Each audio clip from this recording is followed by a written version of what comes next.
balita. Ito si Amy Marcos. At ano itong birthday balita ni Amy Marcos? Pasabog daw ito pakinggan natin. Baliktad na raw ang ilang testigo sa flood control scandal sa pagpapatuloy ng Senate Blue Ribbon Committee hearing. Ayon yan kay Senator Amy Marcos. Ang VIP witness naman na si dating House Speaker Martin Romualdez, haharap daw dapat sa pagdinig pero umatras. Doon muna tayo sa una. Nabalitaan ni Amy Marcos, kasi magaling si Amy Si Amy ang naka-check na si Boying gagawing ombudsman. Nagkatotoo. In fairness kay Amy In fairness kay Amy, yung intel ni Amy medyo hindi brownout Mas matindi yung intel ni Amy kaysa sa intel ni Boying So nung intel ni Amy na si Boying magiging ombudsman, di ba? Kahit na talagang balubaluktot, putang ina, ginawa nila ng paraan para maging ombudsman yung loko-loko na yan. Di ba? Alam mo, daming kaso, daming reklamo, puro kaululan, tapos ginawang ombudsman. So alam na natin yung plan B, plan B, plan A. Sinabi na rin yan ni Amy Marcos. Ngayon, eto. Sabi niya, yun daw mga testigo, babaliktad na. Mag-iiba na ng mga nila. Ng testimonya sa tagal ba naman itong hininto? Sa tagal ba naman itong pinagpahinga? Gumawa sila ng kunyaring istorya, kunyaring gulo diyan sa Senado para siguro itong mga tapos hinawakan pa ng DOJ itong mga whistleblower na ito. Di natin alam kung anong klaseng panggigipit, anong klaseng offer ang mga nangyari. Na-blackout tayo dahil ang dami rin mga bagyo and all. So hindi natin alam kung nahilot nila itong mga to. Pero sinasabi dito ni Amy Marcos na magre-recant na itong mga to o babaliktad na itong mga to. Babaliktad na sila sa kanilang mga sinumpaang salaysay. Nagulat din ako na binalita ito Tapos pangalawa, si which is pwede magkatotoo dahil si Amy Marcos medyo yung bolang kristal niya gumagana At ito pa si Romualdez, aatin daw sana nahiya. Nahiya. Nahiya si Martin Romualdez, walang hiya yan Di umano magnanakaw daw yan. Paano nahiya yan? May kraso pa nga daw sa Amerika yung mali-malitang pelang. Hilig mo sa malita. Ano pa? Nahiya raw. Nasa frontline ng balitang yan si Camille Samonte. The thing is that Magpapatuloy ang pagdinig ng Senate Blue Ribbon Committee sa Biyernes kaugnay ng flood control scandal. At ayon kay Senator Amy Marcos, may natanggap siyang impormasyon na babaliktad daw ang ilang testigo. Sabi ng senadora, Ano kayong babaliktad? Hindi na si Zaldi ko may kasalanan? Gano'n? Paano kayong babaliktad na si Duterte na naman ang isisisi? Dati alam kung paano nilang babaguhin yung istorya Kasi yung ito nga ang issue rito. Na dito sa Pilipinas, ang issue 2025 ngayong 2025 na iskandalo sa pagnanakaw Anong gagawin nila? Sino ituturo nila? Mga Duterte aligned. Hindi ko talaga alam kung paano babaliktad. Aabangan ko sa Biyernes to kung paano babaliktad itong mga testigo na to Pero according to Amy, dahil si Amy sa tanda na rin yan. Yung bolang kristal niyan, sininghot niya, nandito sa may cheekbone niya. Nakita nyo, bilog na bilog. Nandiyan dyan yung bolang kristal, gaganon niya. Bolang kristal, anong mangyayari? Babaliktad, lalabas yan sa bibig. Babaliktad. Yung mga testigo, patay na. at tinakot daw ang mga ito, pati ang kanilang pamilya. Yung pamilya na tinakot ay kay Guteza, kay Orly Guteza? O basta, yun na yun. Nako, patay.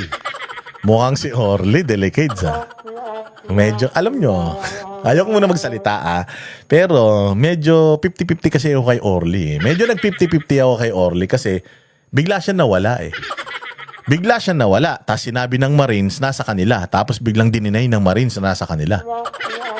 So, hindi natin alam. Medyo delicates. Hindi natin alam kung ano nangyari talaga doon sa haba ng break.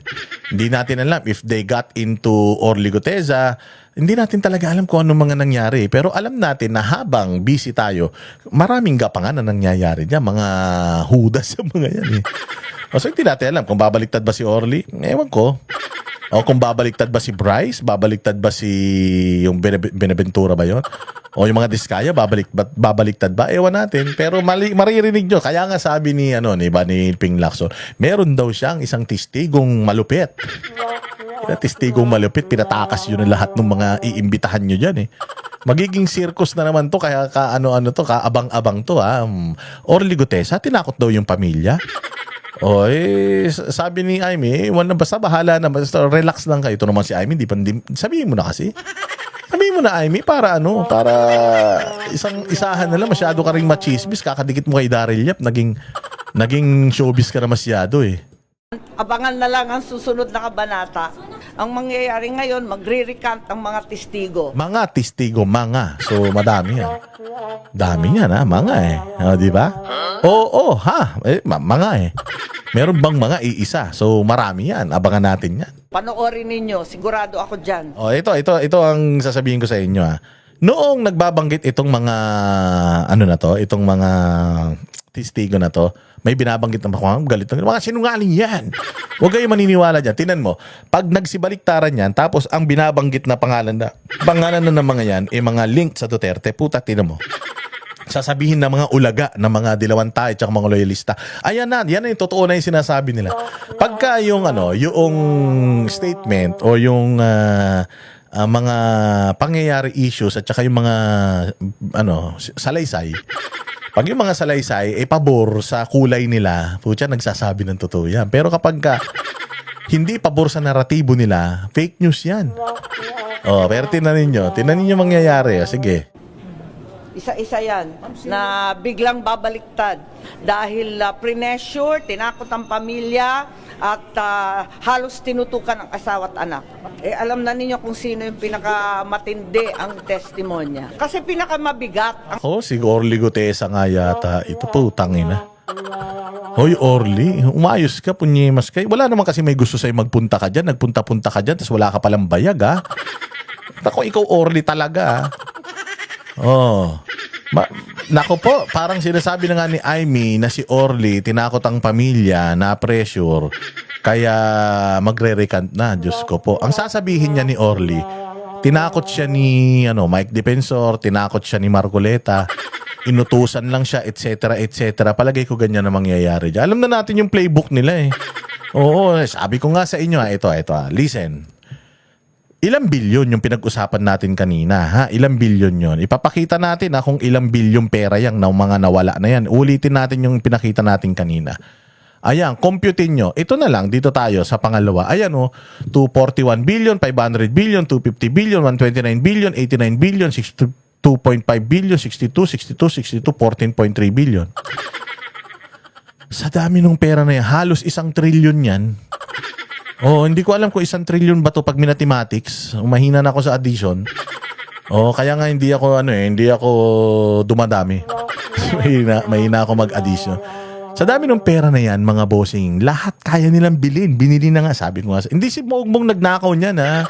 Hindi si Bongbong, nandyan lang yung mukha niya kasi administrasyon niya yan. Pero hindi siyang nagnakaw niyan.